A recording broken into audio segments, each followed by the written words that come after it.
اس کے سوا ہمارے دل و دماغ میں کوئی بھی ایسا شخص نہیں ہونا چاہیے کہ جو ہم سوچیں کہ وہ ہماری مدد کر سکتا ہے. اللہ کے سوا کوئی مددگار نہیں.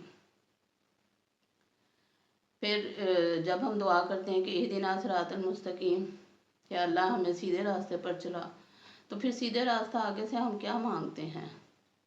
ہم سیدھا راستہ وہ مانگتے ہیں جو انبیاء علیہ السلام کا راستہ تھا، جو صدیقین کا راستہ تھا، جو شہداء کا راستہ تھا، اور جو صالحین کا راستہ ہے. ہم وہ راستہ اللہ سے مانگتے ہیں، کیونکہ ہم اللہ سے کہتے ہیں صراط الذین انعمت علیہم، اے اللہ ہمیں اس راستے پر چلا، ان لوگوں کے راستے پر چلا جن پر تو نے اپنا انعام کیا، جن پر تو نے احسان فرمایا، جن کو تو نے ہر طرح کی نعمت سے نوازا. یا اللہ ان لوگوں کے راستے پر ہمیں چلا جن کو دنیاوی نعمتوں سے بھی نوازا، اور جن کو دینی اور روحانی نعمتوں سے بھی تو نے نوازا. تو پھر ہم کہتے ہیں کہ اچھا یہ جو آیت آتی ہے اہدنا صراط المستقیم صراط الذین انعمت علیہم، اب یہاں پہ انعمت علیہم سے کیا مراد ہے؟ جب ہم قرآن کو آگے پڑھتے ہیں، قرآن کھولتے ہیں، پڑھتے ہیں، تو سورہ نساء میں ہمیں اس کی تشریح مل جاتی ہے. اللہ تعالیٰ نے خود ہی سورہ نساء میں فرما دیا کہ انعام یافتہ لوگ وہ ہیں جن میں انبیاء علیہ السلام ہیں، جن میں صدیقین ہیں، جن میں شہداء ہیں، اور ان میں صالحین شامل ہیں. لہذا ہم ان کے راستے پہ چلنے کی دعا مانگتے ہیں. اور اہدنا صراط المستقیم بہت زیادہ پڑھنا چاہیے. سورہ فاتحہ میں تو ہم پڑھتے ہی ہیں، لیکن ہمیں دعاؤں میں بھی یہ دعا مانگنی چاہیے. کم از کم ہر نماز کے بعد 3 دفعہ ضرور یہ دعا مانگیں اہدنا الصراط المستقیم، کہ یا اللہ ہمیں سیدھے راستے پر چلا. اور کرنے کو تو ہم ہر روز ایک تسبیح بھی کر سکتے ہیں، صبح و شام بھی تسبیح کر سکتے ہیں پوری اہدنا الصراط المستقیم کی. اور آپ کو پتہ ہے سورہ فاتحہ کو سورۃ الشفاء بھی کہا جاتا ہے، اور اس کا ایک نام الکتاب بھی ہے. شفاء اس لحاظ سے کہ نبی پاک صلی اللہ علیہ وسلم کی حدیثوں سے ثبوت ملتا ہے کہ سورہ فاتحہ جو ہے وہ اس میں شفا ہے. سورہ فاتحہ پڑھ کے جب ہم مریض پہ دم کرتے ہیں یا پانی پہ دم کر کے مریض کو پلاتے ہیں تو اللہ تعالیٰ سے شفا دیتے ہیں. تو کم از کم ہمیں علماء کرام سے پتہ چلتا ہے کہ صبح و فجر کی نماز میں سنتوں اور فرضوں کے درمیان اگر ہم 41 دفعہ سورہ فاتحہ پڑھیں اول آخر درود شریف کے ساتھ، اور پھر سورت پڑھ کے پانی پہ دم کر لیں اور وہ پانی مریض کو پلائیں تو اللہ تعالیٰ اسے شفا دیتے ہیں. یا دوسرا طریقہ اس کا یہ ہوتا ہے جو علماء اور مفسرین سے ہمیں پتہ چلتا ہے کہ اول آخر درود شریف کے ساتھ 7 دفعہ اگر ہم پڑھ لیں، اگر 41 دفعہ پڑھنا مشکل لگتا ہے تو پھر 7 دفعہ کم از کم ضرور پڑھیں، پڑھ کے پانی پہ دم کر کے پئیں تو اللہ تعالیٰ اسے شفا عطا فرماتے ہیں. اور ویسے بھی ہر طرح کی رحمت اللہ تعالیٰ کی اور ہر طرح کی برکت ہوتی ہے گھر میں. یہ صورت پڑھنی بہت لازمی ہے ہر روز. نمازوں میں تو پڑھنی ہی ہے، نمازوں کے علاوہ بھی پڑھنی چاہیے. اچھا، تو سورہ فاتحہ کا پھر ہم لوگ دعا کرتے ہیں، بندہ دعا کرتا ہے غیر المغضوب علیہم ولا الضالین، کہ یا اللہ ان لوگوں کے راستے پر نہ ہمیں چلانا جن پر تیرا غضب ہوا اور جو گمراہ ہوئے. تو یہ دعا جب بندہ کرتا ہے تو اللہ تعالیٰ فرماتے ہیں کہ اے میرے بندے جو تو نے مانگا وہ تیرے لیے ہے، میں تجھے عطا کروں گا. تو مفسرین کے مطابق مغضوبون سے مراد وہ لوگ ہیں، یہودی لوگ مراد ہیں، اور ضالین یعنی گمراہ لوگوں سے مراد عیسائی ہیں. کیوں؟ کیونکہ انہوں نے اپنی کتابوں میں تحریفیں کر رکھی ہیں، انہوں نے اپنے نبیوں کے احکامات کو مانا نہیں، اور اس میں تبدیلیاں کی، لفظی تبدیلیاں کی، معنوی تبدیلیاں کی، تحریف و تبدیلی ان کی عادت تھی. لہذا ان کو مغضوب اور ضالین کہا گیا. تو یہ ہماری سورہ فاتحہ تھی جو بڑی ہی فضیلت کی حامل صورت ہے اور بہت زیادہ اہمیت ہے. نماز اس کے بغیر نہیں ہوتی. ہمیں اس کا ورد بھی کرنا چاہیے، نمازوں میں تو پڑھنا ہی ہے، اس کا ترجمہ سیکھنا چاہیے، اور ہمیں یہ سوچ کے پڑھنی چاہیے کہ اللہ تعالیٰ ہماری اس جو دعائیہ صورت ہے